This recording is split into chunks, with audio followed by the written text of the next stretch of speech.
Just welcome to everyone, and I'm Dan from Wonderful, and hopefully you've been part of our webinar series up until now called Scale or Fail.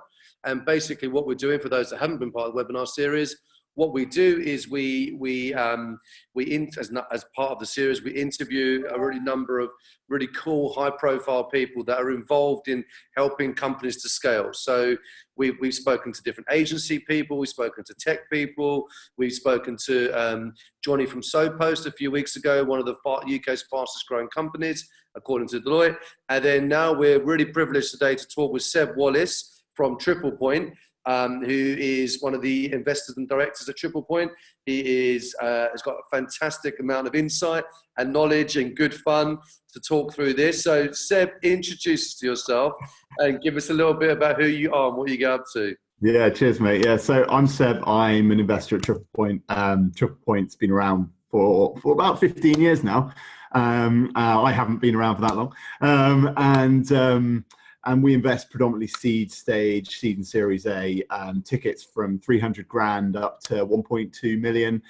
We've backed businesses like Lend Invest, Contis Group, Payment Sense, so pretty big, Capital on Tap, pretty big fintechs. We've also backed Flatfare. They're actually just about to announce their £8 million, or maybe even $9 million now, dollar Series A. And so we're sector agnostic, but in the industry, we're probably known because we have two funds. We obviously have a B2B fund, which is very common amongst institutional investors in the UK. But we also have an impact fund, and it's venture-focused returns, but it's focusing on healthcare, education, the environment. So all very circular economy. So it's all very topical these days. So we do that, and I'm one of the guys in the team that leads our investments and sits on our boards, works with the companies through the late evenings on Sundays when they're worrying, and the celebrations when they land the big 400, 500k contracts, which is always a good day for everyone. So I've seen a lot of the ups and downs, and hopefully can share some thoughts, if not advice. I can imagine. That's fantastic. And again, for those that are joining the webinar now, on our content hub, if you go to www.scaleorfail.co.uk, it will relink you, send you to our content hub, where we've got a session from Seb that he spoke at our recent event at Google Campus, did a whole session on how to invest and what investors look for, some of the KPIs, some of the analysis around that. So if that's what you're interested in, I'm not going to ask Seb that today. Don't drop off. I'm going to ask him some cool things, but go to our content hub, and he's got a whole 40 minutes on that. So yeah, that's really, really amazing content. So Seb, got straight into it then. Today, I want to find out about how you see the investment world. It's so grown over the last while. You're involved right in the heart of it, both with the Impact Fund and your B2B fund. And so what type of companies do you invest in? What are some of the key ingredients you're looking for in companies that come into Triple Point and come into yourself particularly? Yeah, it's an interesting one, because one of the things that everybody says is, oh, we're looking at the team. And that's not really helpful. What do you mean by you're looking at the team? Yeah. And I guess the key thing to pull out when you say you're looking at the team, because every very early stage venture fund is really focusing on that, is obviously to an extent your experience and how relevant that is to what you're doing now. But really, it's you're looking at the team as future leaders, and you're looking at them and you're thinking, can they bring me on the journey of their idea? Because if they can bring me on the journey of their idea, and VCs are very battle hardened when it comes to hearing value propositions, then if you can bring me, then you can bring a team. You can hire 20 people on below market salaries, keep them incentivized through the ups and downs, where you might come very close one month to potentially not being able to make payroll and all the rest of it. And having that grit and that ability to sell a narrative is really fundamental. So probably, like, when you say what type of companies, rather than talk about sector, I'd probably say all of them have that leadership skill that is fundamental for rapid growth. And you'll see that across any leader, female, male, around the world, they'll have that ability. So that's probably the first thing we're looking for. There's obviously the technical side of things. Each fund has different stages, milestones of progress they look for in their investment strategies. So, and it's very important that you look into that before you go speaking to a fund, because if you go to a seed fund and you pitch them with a Series A, or more likely the other way around, where you go to a well-known Series A fund or Series B fund and you pitch them with a seed idea, you're very unlikely to get a response or a positive response of saying, we'd like to meet you or make an investment, just because you just don't fit into their core mandate. And so the second thing is, where are they with revenues? And so for us, we're seed. Seed is not pre-seed. Seed means that you've had an idea, you've got an MVP product, you've got some traction. You don't have to have a lot of traction, but you definitely probably hitting 6 figures annualized revenues. And so, 100, 200, 300K. So you're a business, you're going somewhere, you're decent. You're not necessarily a million or shooting for the stars, but you're doing pretty well. So you've got a good team and you've got some basic traction. And then the next thing would be to look at growth and how have you been since you began. And what you're looking for typically when you're looking for that early growth is you're looking for product market fit. And product market fit is like love. It's like true love. If you don't have it, right? You've had many girlfriends or boyfriends that, just didn't work out. You thought it was going to be great from the beginning. And then if you have had true love, and I appreciate some people never get it, but if you have had true love and you felt that moment, then when it's right, you just know it. And that's what product market fit is. Product market fit is all about your product is just selling itself. Like, people talk about it, they evangelize about it. People are coming to you. It's not hard to sell. Now, to begin with, it's always hard. But the biggest reason companies fail really is that product market fit. And it's that understanding that the feedback you're looking for is enthusiasm from your customers, not just wanting to buy it, but enthusiasm from the early adopters. Because without the early adopter enthusiasm, it can be quite difficult to then get to the later stage, the kind of early bulk and the later bulk of investors. Sorry, not investors, of customers. So you're looking for that charismatic team. Each fund will have its specific sort of traction that it needs. And then, of course, you're looking for the product market fit. And product market fit is, as I said, it's that, do people really like your product? Don't be afraid to change your product. I mean, YouTube began, it's a great anecdote, it began as a dating site. People would upload videos of themselves. And then when they realized people were uploading, videos of their pets, they realize, there's a bigger opportunity here. So just be open to changing your idea to find that product market fit, because the chances are, if you've got the tenacity, you'll find something. And that's what most early stage companies need more than money. So it sounds like, thanks, Seb. That's just sort of 5 minutes of someone's whole business journey right there. But it sounds like, from your perspective, and obviously, to reiterate that from my perspective, taking clients on that journey, that it is a journey, that it starts with that single compelling proposition and idea that you're going to buy into, that you can believe, that you can buy into. And it seems like, from what you're saying, if you don't buy into that, no matter how good the business is or what it looks like on paper, you may not invest.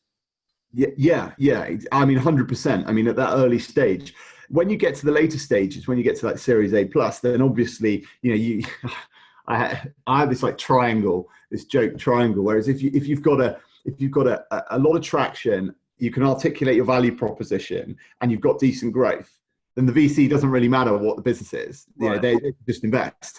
But the reality is that when you're at that earlier stage, you don't have, for example, the traction, or you don't have the articulated value proposition. So you're going on the team and more fundamentals. But to your point about what you guys do, it's so important that marketing, creating that creative message is so key to how a business finds product market fit. Because if you find that it's not sticking, one needs to change that pretty quick, and be willing to change. And actually, that lack of arrogance in a founder is really important, and often the key determinant in them being able to make a product successful. Because rarely it happens, but rarely the stories happen as you hear of, I came up with an idea and it sold overnight. But absolutely. No, and that's a journey we've seen a lot of.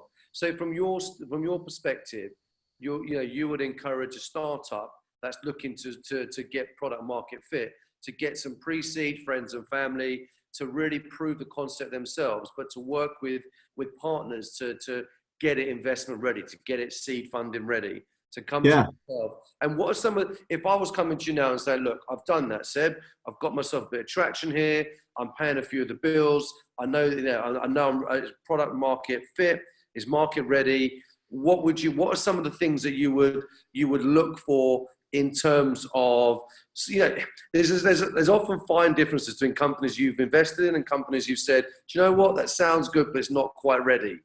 There's no silver bullet, but is there any secret sauce? Is there anything that you think, do you know what, that's the kind of thing that I'm looking for? Yeah, it's an interesting one.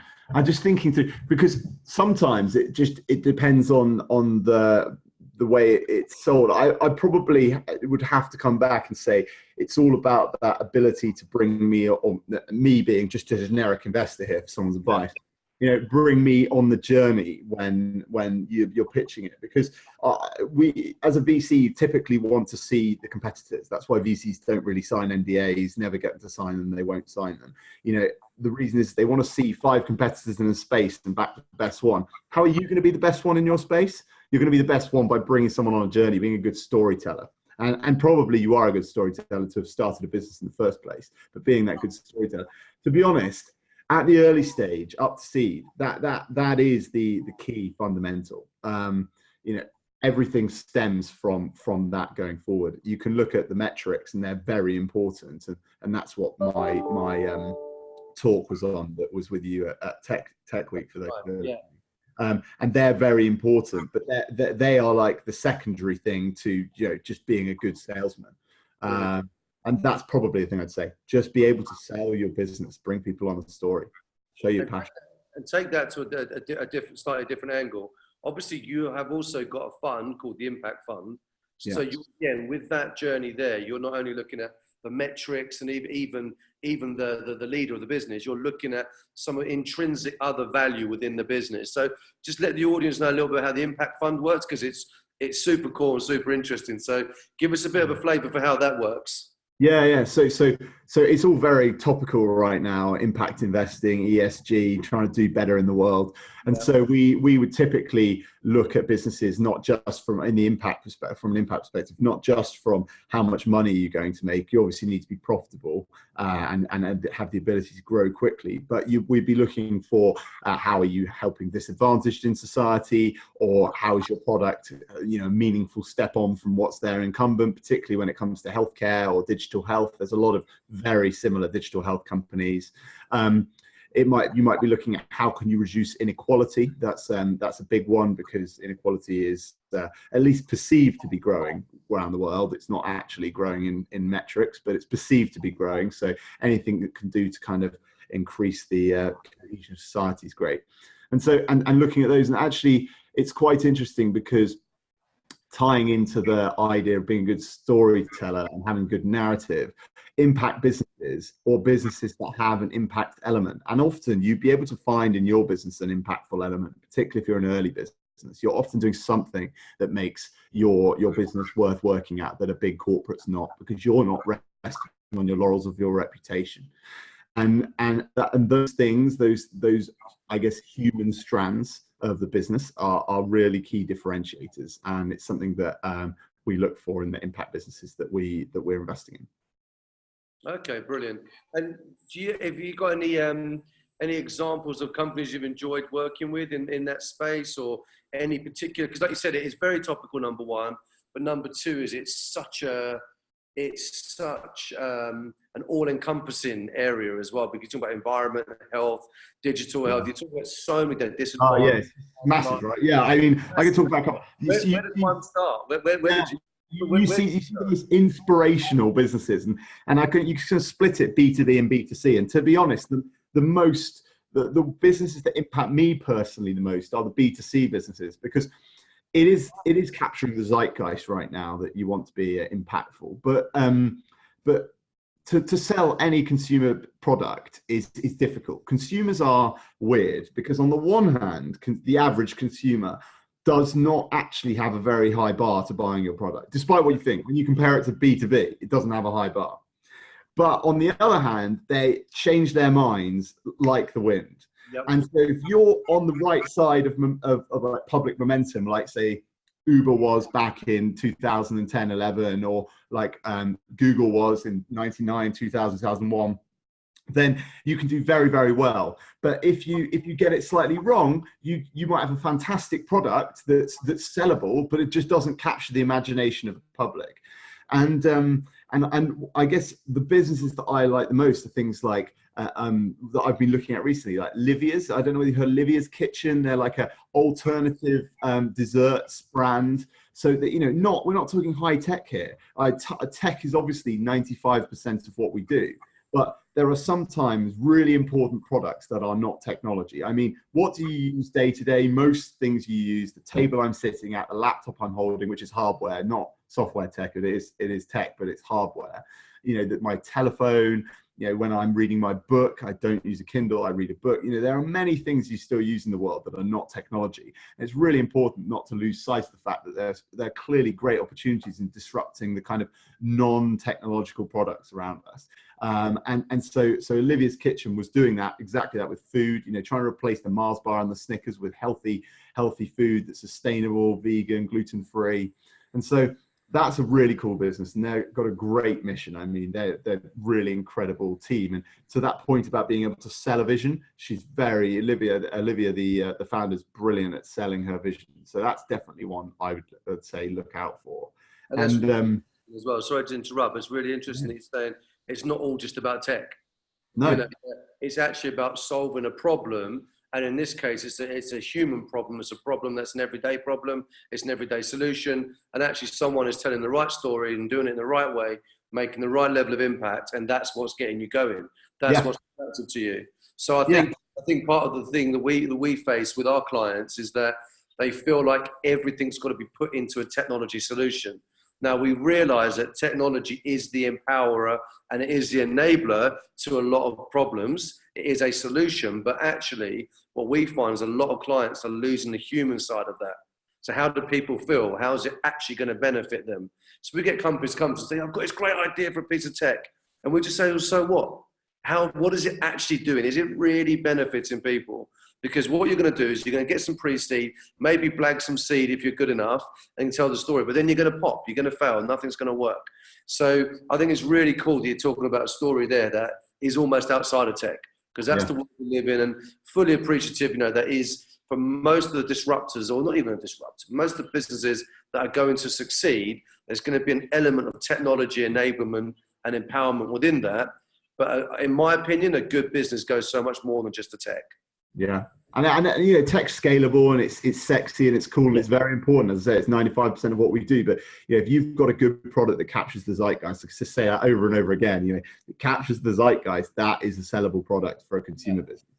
For a B2B business, you know, tech is naturally more important because productivity, there's so much focus on productivity at both the macro level and at a more granular level in the economy right now. And so software is a key thing. And when we say tech, you know, I think we both kind of know we're saying software. You know, that's the problem with tech, is everyone says, you know, software has got to be scalable. But you know, how many B2B SaaS businesses do you need in the world? You know, I don't know, but if everybody's doing that, then that's clearly not the next big thing.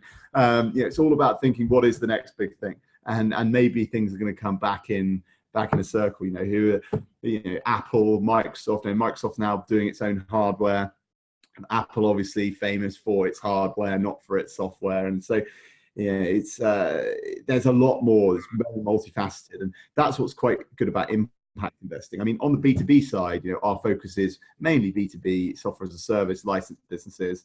But those out there that don't have tech as their core product shouldn't worry too much. Ultimately, like everybody knows that everything's cyclical, and right now there's a focus on software, but that's not necessarily doesn't mean that only software is going to succeed, and in some ways you've actually got a less crowded market outside of a software product. Absolutely, no, I agree.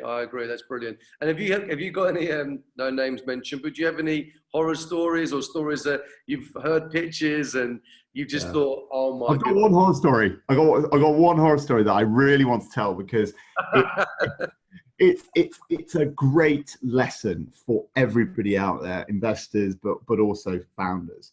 And it's when you're raising money and somebody says they want to give you money, race to the finish. Like if somebody gives you a term sheet for £1 million, Yeah. don't say, okay, I've done it now, and spend 2.5 months getting the deal done or 3 months getting the deal done. Go as fast as the investor can physically go, because whatever anybody says, a term sheet is always conditional on the business maintaining performance or exceeding performance. If it loses half its clients in the time period of execution, you will struggle to get that money, even if you've got a term sheet. Right. And we've had one business, most businesses know that intrinsically, but we have one business, fantastic team, loved the product, it was great. And they just spent a long time getting fussy over the legals. And the problem with that was that they took over 3.5, 4 months to close. And by the time they came to close, a massive announcement came out from a competitor. And because they didn't have the funding, and also because they'd just taken too long, they lost half their customers in about 2 weeks. Wow. And then when we said, what are you going to do about it? Again, we weren't not wanting to invest, but you asked, what are you going to do about it? Because you want to see that they're saying, this is the problem, and this is what we're going to do. 5-point strategy. We're going to take it back. We're going to win. Back us. You want that confidence. They were much more like, no, it'll be okay. No, it's not going to be okay. You've lost. You've got a big problem here. And we didn't invest. And I thought to myself afterwards, I really like the team and I really like the product. And I thought, if we made the investment 2 months before, they may well have still have lost half their customers. I mean, that's the risk of venture, right? But we would have been there saying, no, you need to work harder. You need to think about this. This is a real problem, not letting them put their head in the sand. Whereas because we weren't involved, we didn't have that skin in the game, we were able to take another view we hadn't seen of the founders. So you could argue it's a great situation for an investor because you've seen another situation, you've saved dry pay, you've kept the powder dry. But actually, it's really a deeper story for a founder. And it's just, when you've got money committed, race to that finish, get all the money you can, because you just don't know what's coming up. And if you have money in the bank, you can weather a storm. And particularly if you've got an institutional investor, they will have anecdotal advice, connections, etc. They'll be able to offer. So just when you're fundraising, just make sure that you close it as quickly as possible, because That's brilliant. And that's a brilliant perspective, because it wasn't just about the money. It wasn't just the fact that, they've taken so long. It's the fact that you guys could have helped them. If you had skin in the game and you were part of the team, you could have helped them to put that 5-point plan together and drive it forward, as opposed to them sort of almost being laissez-faire about it. And I think that that is something that we've seen as well sometimes, is that the fundamentals of business still stand true. Work with your partners, maximize the opportunities, be time sensitive in your goals. And I think that, we still say that to all the startups and scale-ups that we work with. Okay, guys, you've got this lovely idea and you're getting all excited about the brand and you've got this nice little campaign going out and it's all looking good. What are your goals? What are the timescales to it? Who's holding you to account? And particularly for CEOs, they often can sort of get a little bit ahead of themselves and sort of, we're going to be millionaires this time next year, Rodney. We're going to be millionaires, that old approach. And actually, they don't put these real clear goals and KPIs in place. So, and I think, it's very clear, get the money in and work hard with it. So it's difficult. It's a difficult one because all investors that are not angels have investment committees. And whilst the investor will be very wedded to the deal, leading the deal, you have an independent body that sits behind them who's checking everything, just because an investor naturally gets emotionally invested in a deal and because they want to help the company. And that independent body that sits behind the scenes, that investment committee, is the committee that says no in those situations. It's never the individual investor. The individual investor wants to help the business, wants to grow it, wants to get them through the problem. But the independents sitting behind the scenes there will always be like, might be a stroke of genius to invest now at a lower valuation, or might look reckless because you have a fiduciary duty. So to your underlying investors. So that's the kind of tension that you have from an investment perspective. Brilliant, absolutely brilliant. So as a sort of final parting pearls of wisdom, I'd love to talk to you all afternoon. We do try and keep webinars to sort of 20, 25 minutes. Yeah. if I was coming to you right now, give me some pearls of wisdom. I'm coming to Seb. I've got an idea, or I'm at seed. I've proven a concept. You know, give me the first three things I need to do. Just to give it to me in layman's terms. What do I need to do to come work with Seb? I'd say put a pitch deck together properly with no spelling errors, and just make sure it clearly sells a story, right? It's a story. The pitch deck doesn't need to be, it's not like the business plans of 20 years ago. Like a pitch deck is selling a story. So enough detail to show credibility, not too much to bog you down. You can have an appendix with financials. Get that deck right first, because without that, you won't get into the room. The second thing is, be able to demonstrate there's some product market fit. Now, you won't have loads of product market fit at 200 grand revenues annualized, which is 20K a month or so, roughly, 15, 17 grand a month. But what you will be able to show is, an example of a very happy customer. Get that example of the happy customer, so you can say, look, this is the product and this is what it did to my target audience. Particularly, for example, I was working with a company that was a cybersecurity company. It's a space which, because we're generalists, we look at in our B2B fund, and CISOs, which is Chief Information Security Officers in businesses, they're a very particular type of person. I mean, it's a very technical role, and what this company did is they showed me this fantastic kind of, I guess, a testimonial from a CISO saying how fantastic the product was. And I just read it. I was like, wow, that is knowledge. And I went away and researched the market, but obviously having seen that page testimonial was really, meaningful. It wasn't like one line, like, you see on posters in the tube where it's, wonderful, 5 stars. It's like, it's really explaining why it's a solution, so that can almost substitute, having £1 million revenue. So definitely have that. So you've got you get your deck, make sure you've got some anecdotal, I guess, case studies of how your product works, and really understand your value proposition. You should be able to sell that in your sleep. That is the only other thing I'd say. Just be able to sell that value proposition in your sleep. I mean, it's got to be 2-3 lines. If I'm sitting next to you on a tube and I say, what do? You could say, oh, well, how does your product work? You could sell it like that. If you can do those 3 things, then you're in the room. They're the quick fixes, those 3 things. Okay, magic. I'll tell you what I'm going to do, Seb. I'm going to take an excerpt of that last 3 minutes. I'm going to play it to any startup that comes to me. And then before we even get down to branding and tech and, all the launch activity, we're going to get down to those basics. So you'll help them. I've learned a lot. I'm really appreciative of your time. And for those that are watching, the webinar when it's edited, it will come out to you. If you've got any questions, email them to me and I'll pass them on to Seb, or he may be happy for his details to go out. But thank you very much, Seb. Really appreciate your time, and have a great rest of the afternoon. Yeah, take it easy. Thanks so much. Yeah, thanks all. Thanks for listening. Bye-bye. Bye.